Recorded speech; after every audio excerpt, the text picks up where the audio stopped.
Greetings everyone, my name is Greg.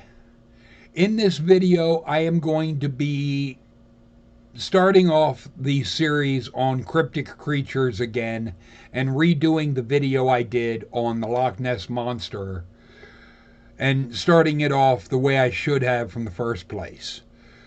Cryptozoology is considered pseudoscience, and I feel it is given this label falsely, because people just do not understand what cryptozoology is really all about. And even some that could call themselves cryptozoologists, I think because of a lack of education, they do not understand what really falls under a cryptic creature. There are three classifications. Number one is yet to be discovered. This is an animal that if we had evidence of it, it would be added to the zoological catalog of animals. Then there is thought to be extinct. This classification is one the Loch Ness Monster, if proven to exist, would fall under. And the third is misidentification. This last can come into being if there is an animal that, because of a mutation or missing a limb, that it can be considered misconstrued as another animal, but it is one that is already existing in the zoological catalog of animals. These are the classifications for cryptozoology. What is not a cryptid are things like Slender Man and the Black-Eyed Kids, because they would not be any of these three. Even the misidentified, it would still be human. Or Slender Man, that seems more like a character out of creepypastas rather than something that is actually real. And it could also be the same with the Black-Eyed Kids. I've never seen one, but they would be, seemingly they would be children, just a different, if you want to say a different type, or if you want to try and go with the idea of alien or demon or some, I don't buy into those ideas, so I don't give them any validity, because I see no evidence that demons or things of that nature actually exist. But what we have are, there are some animals that have been considered at one time to be cryptids, like the platypus. This was around 1797. Rumors began that a strange duck-billed egg-laying beaver lived amongst the rivers in Australia. It wasn't until 1779 that evidence was found that these creatures actually exist, and they were added to the zoological catalog of animals. Then we have the Okampa, that is seemingly a cross between a giraffe and a zebra. That this was also considered mythical and something that was regarded as no different than the unicorn or centaur. But it was in 1901 that was discovered to be real. Then there is the mountain gorilla.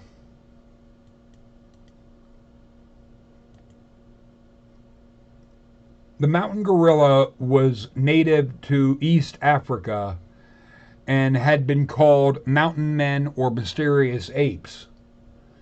And when word of this reached Westerners in 1861, it was dismissed and considered no different than the Loch Ness Monster.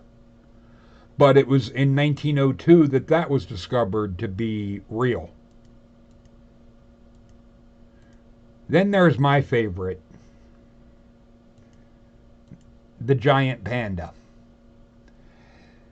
This is one cryptozoologists love because the giant panda proves that an animal can evade capture for decades. The giant panda was actually a cryptid for over 60 years.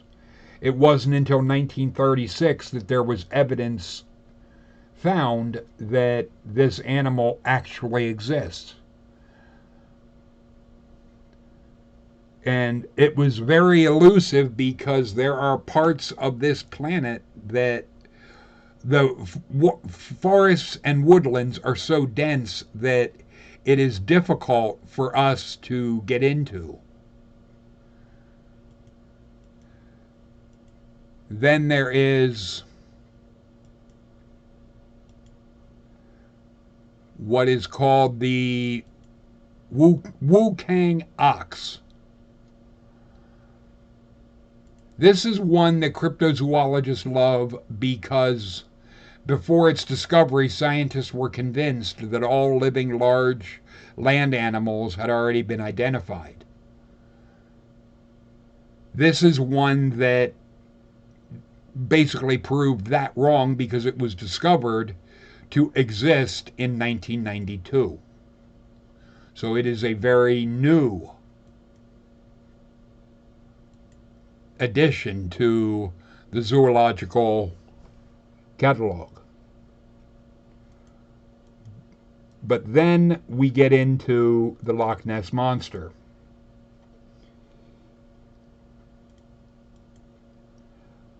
Because this is one that, if it would exist, it would be a plesiosaurus dinosaur that was thought to have gone extinct between 60 and 80 million years ago. It was first mentioned in 565 AD in the Highlands of Scotland. This would be a dinosaur if it was proven to exist. This would fall under the number 2 classification, thought to be extinct. But as of right now, it is considered a cryptid because it is believed that all of the dinosaurs went extinct between 60 and 80 million years ago. This subject is very important because it would really help to end the debate between creation or evolution. Because a lot of these show that what we have is clear evolution through and through. There are things that I'll be mentioning in future videos that are animals that appear to be, if you want to say, transitional in nature. One that I've come across pictures of is one that is like a half rat, half squirrel. And things like that would be interesting for the aspect of evolution. And it is something that I feel Richard Dawkins would really like to have these animals to show evolution-wise that evolution works. We have evidence of it. And that's where I think cryptozoology can be a valuable tool for science. But people just need to really understand what this is all about. It really is no different than another aspect of zoology, biology, or anthropology. It is just searching for animals that are, as of right now, unknown to actually exist. They may or they may not. But the only way we're going to find out is by looking for and exploring more of our planet. Because there are areas of even the land areas that we just can't get to because of forests being too dense and terrain being too hazardous for us to safely get into. But these areas that are too difficult for us to get into, that doesn't mean that no animal can. And that is where something like Bigfoot could exist and just be as elusive as the panda was. There's also, in the case of like the Loch Ness monster, if it's not totally air breathing, then it would be able potentially to survive in some of the depths in the ocean that we have yet to be able to fully explore. I don't know. I don't know if Loch Ness does tie into any of the Great Lakes or the oceans. If it would, then it is conceivable that that animal could be not necessarily in Loch Ness, but in the oceans somewhere that we have not been able to discover. Because there is a large part of the oceans that we really don't know what's down there. There's a lot of things that we think we're at the pinnacle of knowledge, but it could really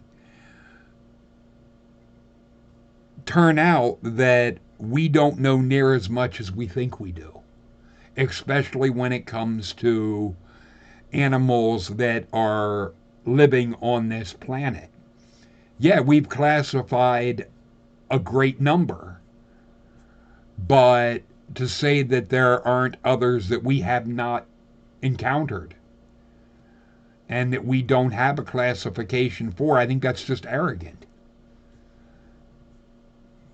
These are things that they do need to be explored